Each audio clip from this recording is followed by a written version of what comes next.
तो चलिए आज का डीप डाइव शुरू करते हैं।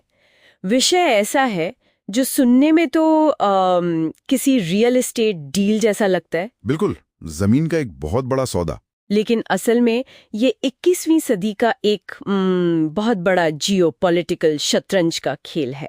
हम बात कर रहे हैं ग्रीनलैंड की, और इसे खरीदने की जो अमेरिकी जिद है उसकी। हमारे सूत्र बताते हैं कि ये सिर्फ राष्ट्रपति ट्रंप की कोई सनक नहीं, बल्कि एक बहुत गहरी सोची समझी रणनीति है। हाँ, और जो बात इसे और भी दिलचस्प बना देती है वो है इसका हाल की घटनाओं से कनेक्शन। आप वेनेजुएला की बात कर रही हैं? जी, जनवरी 2026 में जो वेनेजुएला में अमेरिकी ऑपरेशन हुआ, उसका ग्रीनलैंड से एक बहुत सीधा और चौंकाने वाला संबंध है। तो मतलब ये सिर्फ बर्फ और खनिजों के बारे में नहीं है।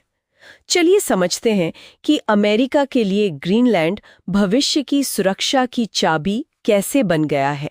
और शुरुआत शायद इतिहास से करनी चाहिए, क्योंकि ये पहली बार तो है नहीं कि अमेरिका ने कोशिश की है ना? बिल्कुल नहीं।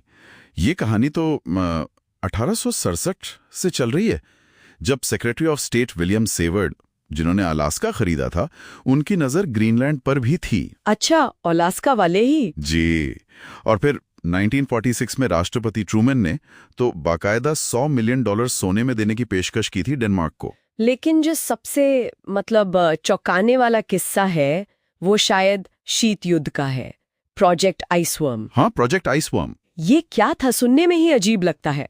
ये एक बहुत ही, कह सकते हैं, दुस्साहसी योजना थी।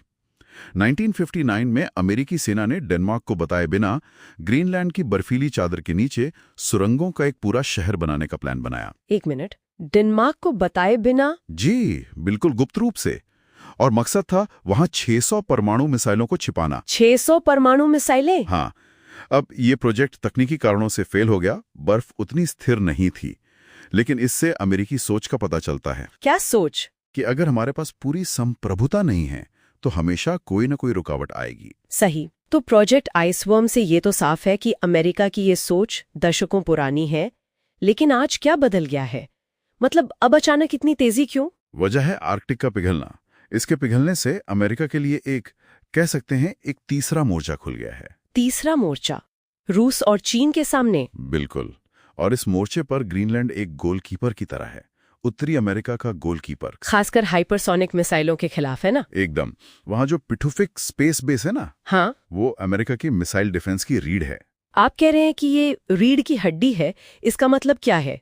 ये बेस इतना जरूरी क्यों है? देखिए, यहीं पर वो सबसे शक्तिशाली रडार सिस्टम है जो रूस या चीन से आने वाली किसी भी मिसाइल को सबसे पहले देख सकते हैं।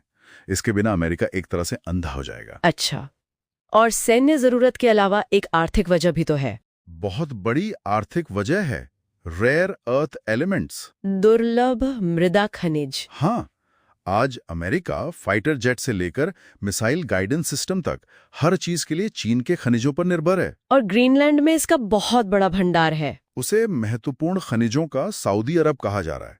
अगर अमेरिका वहां खनन शुरू कर पाता है तो वो चीन के संसाधन ब्लैकमेल से एक तरह से आजाद हो सकता है। और यहीं पे, इसी संदर्भ में, वो वेनेजुएला ऑपरेशन तस्वीर में आता है। बिल्कुल, वो एक बहुत बड़ा पावर प्ले था, एक शक्ति प्रदर्शन। और उसके ठीक बाद वो सोशल मीडिया पोस्ट आई थी, है ना? ऑपरेशन के कुछ ही घंटों बाद ट्रंप के डिप्यूटी चीफ ऑफ स्टाफ की पत्नी ने सोशल मीडिया पर अमेरिकी झंडे में लिपटे ग्रीनलैंड का एक नक्शा पोस्ट किया। और कैप्शन था सिर्फ एक शब्द, सून, जल्दी। हाँ, सून।